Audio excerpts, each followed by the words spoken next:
আসসালামু আলাইকুম। আমি মোহাম্মদ তারেকুল ইসলাম। আমার চ্যানেলে তোমাদের সকলকে স্বাগতম। আজকে আমরা আলোচনা করব এসএসসি 2025 এর গণিত বইয়ের 13তম অধ্যায় সসীম ধারা। সসীম ধারাতে দুটো অনুশীলনী রয়েছে, একটা হলো 13.1 এবং 13.2। আমরা আজকে 13.1 এর সমান্তর ধারার কিছু অংশ নিয়ে আলোচনা করব। সমান্তর ধারা, এখন সমান্তর ধারার আগে তাহলে আমরা যদি এবার কথা বলি ধারাটা নিয়ে, যে ধারাটা কি? ধারাটা হলো কোনো অনুক্রম যদি পর্যায়ক্রমিকভাবে তাদের সমষ্টি আকার যদি থাকে, যেমন 1 + 3 + 5 + 7 + এভাবে যদি কোনো অনুক্রম পর্যায়ক্রমিকভাবে যোগ হতে থাকে, তখন তাদেরকে আমরা বলি হলো ধারা। এখন এই ধারা নির্ণয় করতে গেলে আমাদের ধারা থেকে কি নির্ণয় করতে বলবে? আসলে আমাদের ধারার ক্ষেত্রে আমাদের বলবে কিছু সংখ্যক পদের, যে একটা ধারা আছে। ধরো আমাদের এখানে যদি আমি আরো কিছু একটু লাস্টে সংখ্যা রাখি, যে ধরো 81, এখানে আমাদের বলতে পারে যে এখানে কয়টি পদ রয়েছে, কয়টি ধারা। যেমন ধরো আমাদের এটা হলো প্রথম পদ, এটা দ্বিতীয় পদ, এটা তৃতীয়, এটা চতুর্থ যদি হয়, তাহলে এই যে 81 এটা কততম পদ হবে, এটা আমাকে নির্ণয় করতে বলতে পারে। আবার আমাদের বলতে পারে যে এই যে ধারাটা রয়েছে তার সমষ্টি কত, আমাকে বলতে পারে সমষ্টিটা কত, এটাও বলতে পারে। তাহলে আমাদের সর্বপ্রথমে কি আছে, বলছে যে এটা ধারাটি কয়টি পদ আছে। তাহলে আমরা কি জানি এটা কতটি পদ আছে? না, আমরা জানি না। তাহলে আমরা না জানার ক্ষেত্রে আমাদের একটা সূত্র রয়েছে কি, n-তম পদ নির্ণয়। কোনো একটা ধারা ক্ষেত্রে মানে সমান্তর ধারার n-তম পদ নির্ণয়ের সূত্র হলো a + n-1 * d। এই সূত্রটা আমরা মনে রাখবো, সুন্দরভাবে মুখস্থ করব, যে n-তম পদ নির্ণয়ের সূত্র a + n-1 * d, যেখানে n হলো কোন একটা ধারার পদ সংখ্যা, a হলো প্রথম পদ, d হলো কি সাধারণ অন্তর। এখন সাধারণ অন্তর নির্ণয়ের জন্য আমাদের একটা সূত্র রয়েছে, সেটা হলো দ্বিতীয় পদ বিয়োগ হলো প্রথম পদ। এটা হলো n-তম পদের ক্ষেত্রে। তাহলে আমরা সর্বপ্রথমে যদি এই একটা ধারা রয়েছে, অথবা আমরা তোমাদের বইয়ের যে উদাহরণ 2 নম্বর রয়েছে তোমাদের বইয়ে, এই উদাহরণ 2 নম্বরে যে ধারাটা দেওয়া আছে, আমরা এটা নিয়ে যদি একটু কথা বলি, তোমাদের সহজ হয়ে যাবে, তোমরা নিজেরাও দেখতে পারবে। তাহলে আমাদের কত আছে, ধরো উদাহরণ 2 আমাদের দেওয়া আছে 5 + 8 + 11 + 14 + ... আমাদের বলছে ধারাটির কোন পদ 383, এটা আমাকে বলছে আমাদের। তাহলে আমাদের বলছে কি কোন পদ এত, যেমন 5 হলো কত প্রথম পদ, 8 দ্বিতীয় পদ, 11 কত তৃতীয় পদ, এভাবে 14 কত চতুর্থ পদ। তাহলে 383 এই যে সংখ্যাটা রয়েছে, এইটা কততম পদ? তাহলে আমাদের কি কাজ করতে হবে, এটা কততম পদ এটাকে নির্ণয় করতে হবে। নির্ণয় করার জন্য তাহলে কি আমাকে পদ সংখ্যার সূত্রে আসতে হবে। তাহলে কততম পদ আমরা কি জানি? না, আমরা জানি না। তাহলে আমরা এটাকে ধরে নিই, যে ধরি n-তম পদ সমান কত 383। এটা আমরা ধরে নিলাম, যেহেতু আমরা জানি না, না জানার সাথে আমরা কি ধরলাম, n-তম পদ ধরে নিলাম। এখন আমরা n-তম পদ মানে এটা ধরেছে, কিন্তু আমরা n-তম পদ মানে অন্য কিছু জানি। সেটা হলো কি, আমরা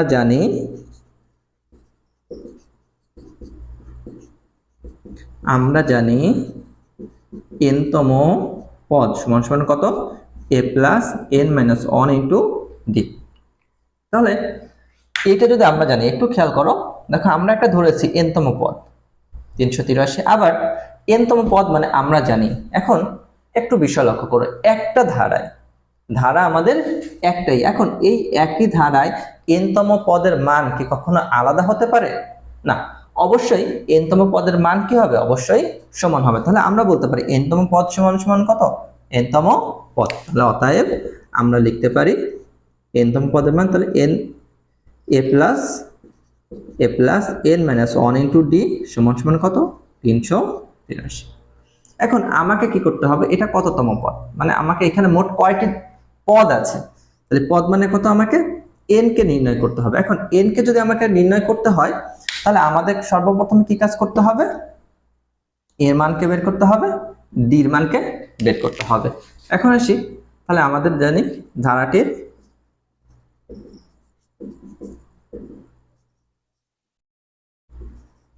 প্রথম পদ, আমরা যেটা জানি প্রথম পদকে আর কি আমরা এ দ্বারা প্রকাশ করছি। তাহলে প্রথম পদ কত আছে? 5। একই রকম ভাবে সাধারণ অন্তর d সমান সমান কত? দ্বিতীয় পদ বিয়োগ প্রথম পদ। তাহলে দ্বিতীয় পদ কত আছে? 8 মাইনাস 5 সমান সমান কত পাওয়া যাবে? 3।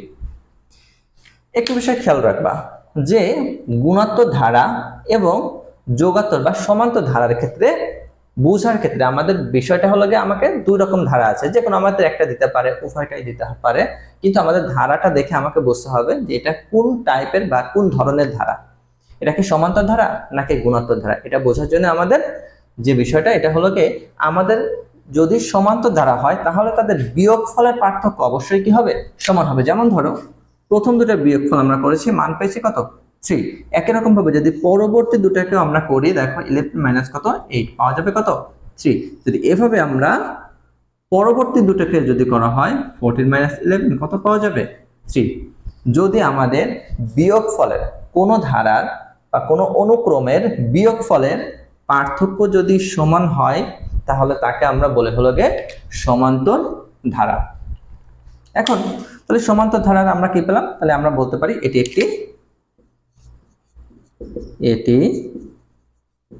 একটি সমান্তর ধারা। এখন আসি, তাহলে আমরা যে এর মান পেয়েছি এবং ডি এর মান পেয়েছি এটাকে আমরা বসিয়ে দিই 5 প্লাস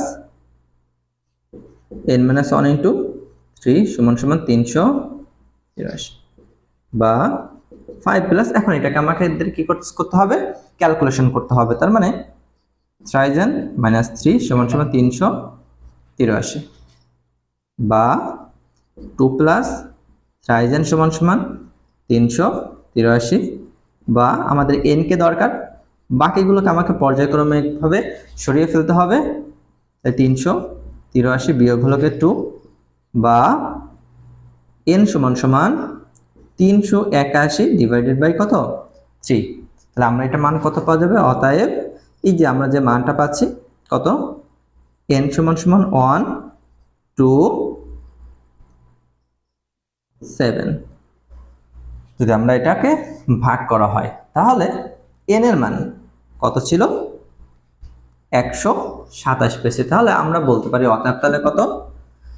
127তম পদের মান হলো কত? 383। তাহলে এভাবে আমাদের যেমন প্রথম পদ দ্বিতীয় তৃতীয়, তাহলে এই মানটা যখন আসবে তখন এটা হবে কত? 127তম পদ। এটা যদি তোমাদের বুঝে থাকো তাহলে তোমাদের অনুশীলনী যে বইটা আছে বইতে দেখো তোমাদের অনুরূপ কিছু অঙ্ক দেওয়া আছে। যেমন ধরো অনুশীলনী 6 নাম্বার 7 নাম্বার, এখানে সেম কোশ্চেন, শুধুমাত্র আমাদের এখানে ধারাটার একটু পরিবর্তন। তো ধারাটার পরিবর্তনে যদি আমরা একটু দেখি ধারাটা ওরা কি পরিবর্তন রেখেছে, এরা এখানে শুধু ধারাটার যে পরিবর্তন রেখেছে আমাদের, যেমন অনুশীলনী 6 নাম্বার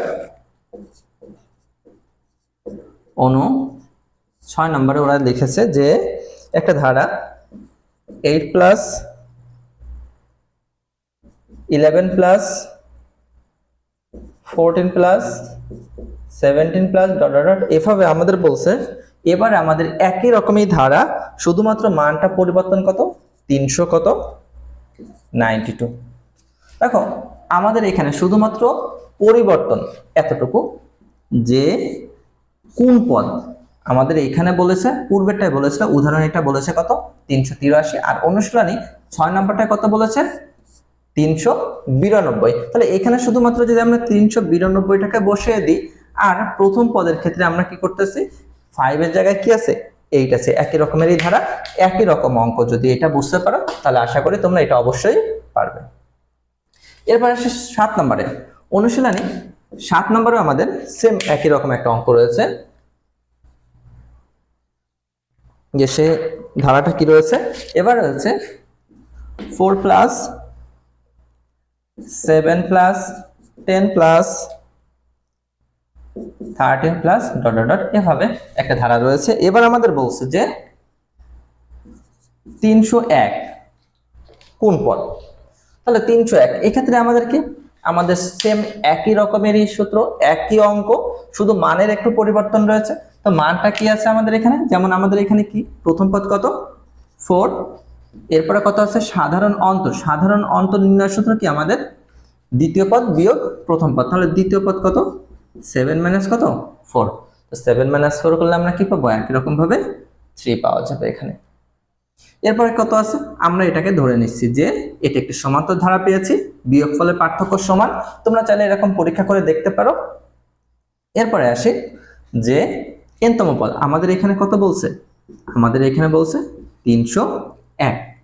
তাহলে এখানে শুধুমাত্র পরিবর্তন কি আছে 301। এখন তোমাকে কি কাজ করতে হবে, এখানে এর পরিবর্তে যে মানটা রয়েছে, যে কত পেয়েছি 4, আর এখানে কত পেয়েছিলাম 3 পেয়েছিলাম, এবং 301। এরপরে বাকিটুকু কি আমাদের সেম ভাবে ক্যালকুলেশন করলে আমরা কি পাবো, মানটা পেয়ে যাব। আশা করি তোমরা এই অঙ্কগুলো সলভ করতে পারবে।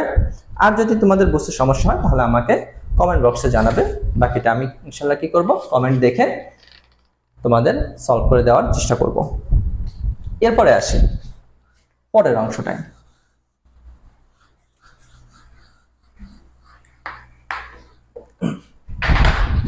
এরপরে আছে n সংখ্যক পদের সমষ্টি। সমষ্টি বলতে আমরা জানি কি করতে বলছে, আমাদের যোগফল নির্ণয় করতে বলছে। এখন যোগফল নির্ণয়ের ক্ষেত্রে আমাদের কি কি আছে দেখো, যোগফল নির্ণয়ের সূত্র কত, যোগফলকে কি সমষ্টি sn দ্বারা প্রকাশ করা হয়েছে, n/2 ইন্টু চয়েস এ প্লাস n-1 ইন্টু ডি। এটা হলো কি আমাদের সমষ্টি নির্ণয়ের সূত্র, এটা একটা সূত্র। আবার আর একটা সূত্র রয়েছে, এটাও আমাদের সমষ্টি নির্ণয়ের সূত্র, তবে এটার ভিতরে একটু ডিফারেন্স আছে।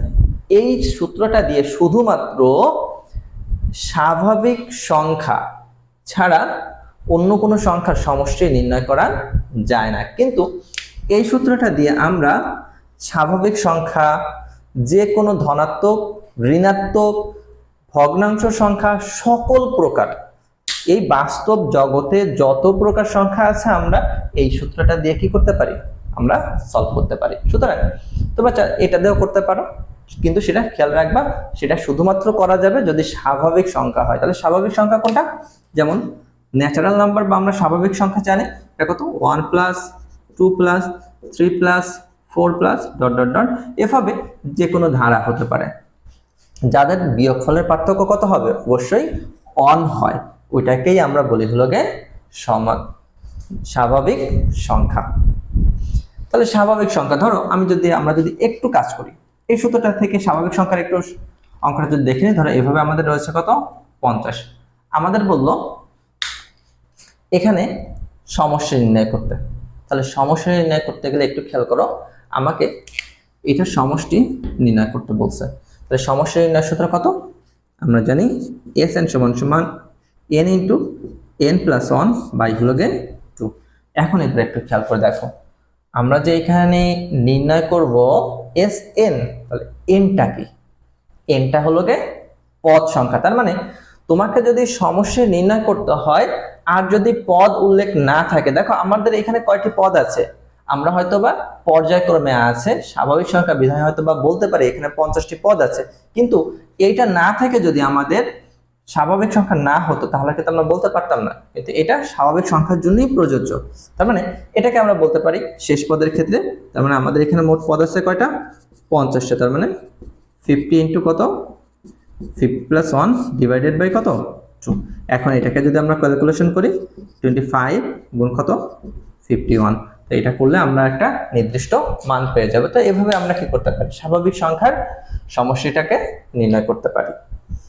এখন আসি আমাদের মূল যে সূত্রটা রয়েছে এই সূত্রের ক্ষেত্রে, যে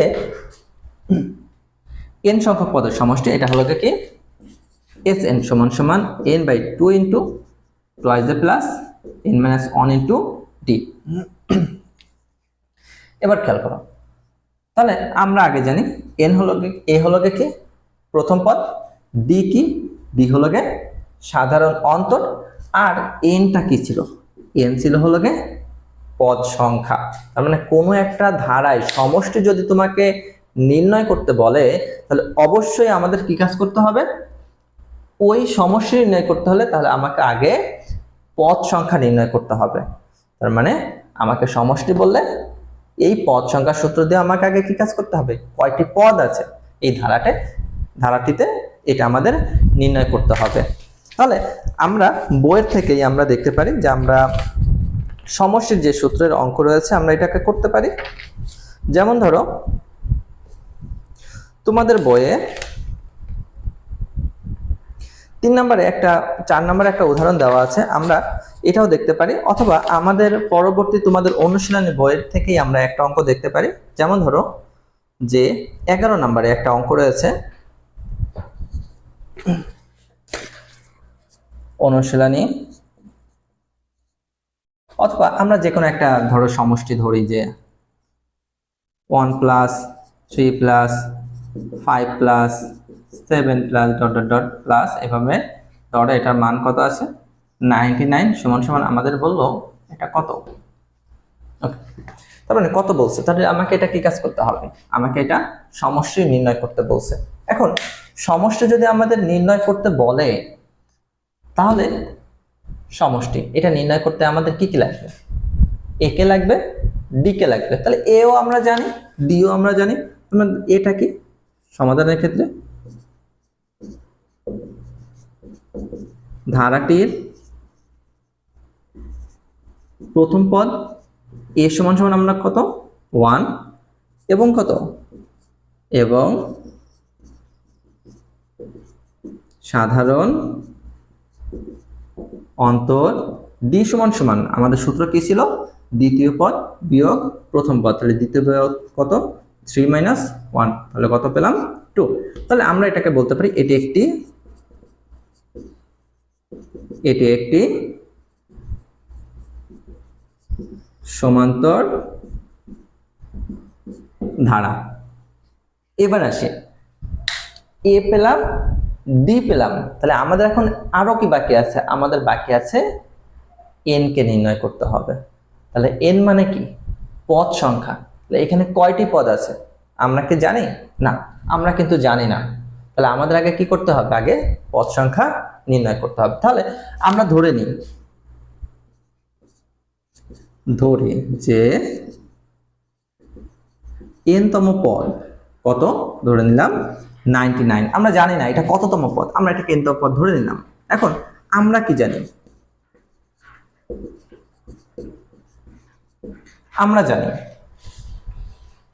আমরা কি জানি n তম পদের ক্ষেত্রে? a plus n minus 1 into D. তাহলে আগের মতন একই রকম, একটা ধারার n তম পদ কখনো আলাদা হতে পারে না। n তম পদের মান কি? সবসময়ের জন্যই সমান। সেই সূত্র মতে আমরা বলতে পারি যে n তম পদ সমান সমান n তম পদ। তাহলে n তম পদের মান a plus n minus 1 into D সমান সমান 99। তাহলে এখন যার যার জায়গায় আমরা মান বসিয়ে দিতে পারি, বা এর মান কত পাওয়া গেছে? 1 plus n minus 1 into D, ডির মান পাওয়া গেছে কত? 2 সমান সমান 99। তাহলে বা 1 প্লাস টুয়াইস n মাইনাস 2 সমান সমান 99, বা টুয়াইস n মাইনাস 1 সমান সমান 99 বা টুয়াইস n সমান সমান 99 প্লাস 1 বা n সমান সমান 100 ডিভাইডেড বাই কত 2, অর্থাৎ কত n সমান সমান কত 50। তাহলে আমাদের এখানে কি রয়েছে, এই ধারাতে আমাদের 50টি পদ রয়েছে। এখন 50টি পদ, তাহলে দেখো একটু, এবার আমরা যদি সমস্যার সূত্রে যাই, Sn সমান সমান n by 2 into twice a plus n minus 1 into d. দেখো আমরা a কে পেয়েছি, d কে পেয়েছি, n কেও পেয়েছি। তাহলে আমাদের এখন কি সবগুলো মান যখন আমরা পেয়েছি, তখন আমরা এখন কি সমষ্টি নির্ণয় করতে পারবো। তাহলে অতএব তাহলে কত, s n এর পরিবর্তে কত পেয়েছি আমরা 50, তার মানে s 50 সমান সমান আমাদের সূত্র মতে কত n বাই 2 ইন্টু, তার মানে n এর পরিবর্তে 50 ইন্টু টুয়াইস a, এর যে মানটা আমরা পেয়েছি 1 প্লাস 50 মাইনাস 1 ইন্টু ডি, ডির মান কত পেয়েছি 2। এখন আমরা এটাকে ক্যালকুলেশন করতে পারি, তার মানে কত 25, আমরা এখানে পাবো কত 2 একে 2 যোগ এখানে থাকে কত 1 চলে যায়, চলে যাওয়ার পর আমাদের কত থাকবে 49 গুণ কত 2, তাহলে 49 গুণ 2 করলে কত পাওয়া যাবে 98, সমান সমান কত 25 গুণ হলো কত 100 সমান সমান কত 2500। এটা কি আমাদের কাঙ্ক্ষিত সমষ্টির উত্তর। আমাদের এই যে ধারাটা ছিল 1 যোগ 3 যোগ 5 যোগ 7, এভাবে যদি আমরা 99 পর্যন্ত 99 পর্যন্ত বিজোড় সংখ্যাগুলোকে যদি যোগ করি, তাহলে মান পাওয়া যাবে কত 2500 পাওয়া যাবে। তাহলে একই রকম ভাবে আমাদের কিছু অঙ্ক রয়েছে, যেমন ধরো অনুশীলনীতে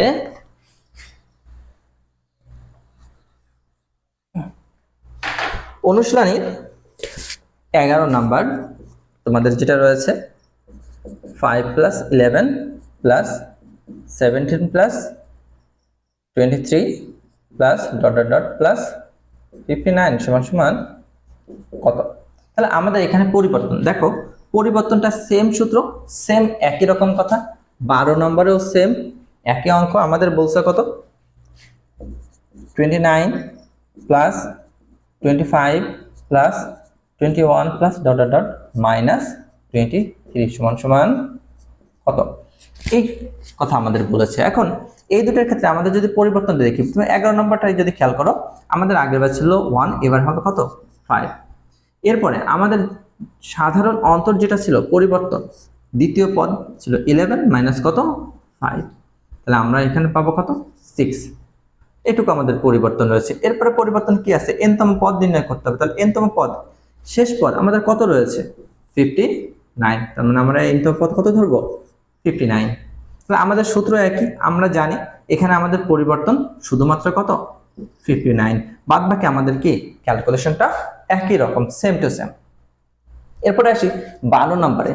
12 নম্বর অঙ্কটা তোমাদের কি বলেছে, তাহলে এটা হলো প্রথম পদ, তাহলে প্রথম পদ কত 29, সাধারণ অন্তর, তাহলে সাধারণ অন্তর কত দ্বিতীয় পদ বিয়োগ কত প্রথম পদ, তাহলে দ্বিতীয় পদ কত 25 মাইনাস কত 29। এক্ষেত্রে আমাদের মানটা কত আসছে, বড়টা ছিল নেগেটিভ, তার মানে এখানে আমাদের কত থাকবে -4, আমাদের যা আসবে -4 আসছে থাকবে। ধরে নিলাম এনতম পদ, এই ক্ষেত্রে আমাদের এনতম পদের পরিবর্তন একটু খেয়াল রাখবা, যদি কখনো মানে নেগেটিভ থাকে মাইনাস থাকে, তাহলে মাইনাস সহই ওই মানটাকে নিয়ে আসতে হবে, কারণ আমরা ধারার ক্ষেত্রে জানি সবগুলো কি হয় যোগ হয়। তাহলে এই মানটা কি ছিল নেগেটিভ ছিল, তার মানে -23টাকে আমরা কি করব নিয়ে আসবো। এটা হলো কত এবারের আমাদের এনতম পদ। বাদ বাকি একই রকম একই অনুসারে আমরা কাজ করতে পারি। এছাড়া আমাদের তার আগে রয়েছে তোমাদের অনুশীলনী 9 নাম্বার 10 নাম্বার, এখানে n সংখ্যক পদের সমষ্টির কথা বলে দেওয়া আছে। তারপরে তোমার 9টি পদের সমষ্টি, যেমন আমাদের সমষ্টির কথা এখানে আমাদের বলেনি যে n এর মান আমরা বের করে নিয়েছি, কিন্তু ওরা বলে দিয়েছে যে 9টি পদের সমষ্টি, 10টি পদের সমষ্টি, এরকম আমাদের কি পদ সংখ্যার যে কয়টি পদের সমষ্টি বের করতে এরকম বলতে পারে। তো তোমরা এটা ইনশাআল্লাহ পারবা আশা করা যায়, আর যদি না পারো কোনো সমস্যা হয় তোমরা এই পর্যন্ত দেখো। আর এটা চেষ্টা করতে থাকো, নিজেরা নিজেদের মতন করে ধারা তৈরি করো, এরপরে ওইটাকে সমাধান করো যে তোমার এটা কমপ্লিট কি না। যদি কোনো সমস্যা থাকে, ত্রুটি থাকে, তাহলে আমাকে অবশ্যই কমেন্ট বক্সে জানাবে। আমি তোমাদের কমেন্টসগুলো পড়ে তারপরে চেষ্টা করব যে না, যে এটা কোনো ত্রুটি আছে কিনা বা আরো কোনো ক্লাস দিতে হবে কিনা এটার উপরে, তারপরে আমরা দেখব। তাহলে আজকে এ পর্যন্তই। তোমাদের সকলের সুস্থতা কামনা করে শেষ করছি। আসসালামু আলাইকুম।